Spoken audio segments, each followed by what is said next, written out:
หนุ่มอุดรเอาคำปลอมไปหมั่นสาวลาวสาวลาวบ่มั่นใจก็เลยเอาคำนั่นไปเซ็กอยู่ห้านขายคำมาฮู้ทีหลังว่าคำนั่นเป็นคำปลอมเสียใจอย่างหนักเลยไปเบิ่งคลิปกันเลยท่านผู้ชมบอกให้เอาเส้นใหญ่ๆพยาเดียวทั้งคนโอ้ยเอาว่ากูได้สุดวันนี้เราว่ากูได้สุดห้องมันหลุดลงมาเป็นขอบคุณค่ะนี่ขอบคุณค่ะขอบคุณค่ะเอาถุงน้ำมันนี่เบิ่งไหมถุงใส่ถุงมานี่แม่นบ่ไอ้อย่างแรกนี่สวยปะ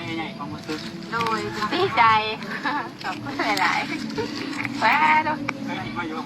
ของเพิ่นบ่ได้เนี่ยอันนี้ก็ของเพิ่นมาก่อนโดยเนี่ยมาจากคำสนดโดยตัวแทนมาตอนที่แรกกับบิดเลยได้อันตัวน้ำแข็งอันตัวแทนบ่ตัวมาหลอกเอาไว้ก่อนโอ้ลองใหญ่ไปเลยเอามาหลอกไปแต่มือลงกันเพราะได้เสิร์ตมาเราเสิร์ตมาตอนแรกเลย แล้วก็ผ่าคล้องสิ่งนี้มาให้แล้วก็หลอกแขนไปเลยหลอกแขนแล้วก็หลอกนิ้ว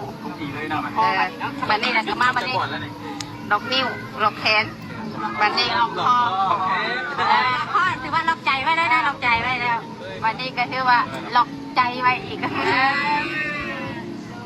หลอกใจไว้อีกญาติเด็กขออนุญาตถามน้องชายใหญ่อันผู้ว่ามาแต่เนี่ยมาแต่ทางใดอุดรอุดรวะโดยน้องอุดร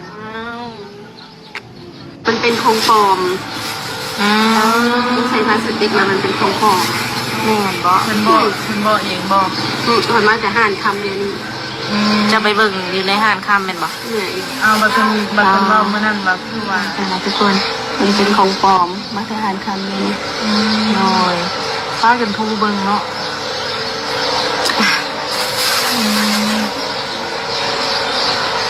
ความรู้สึก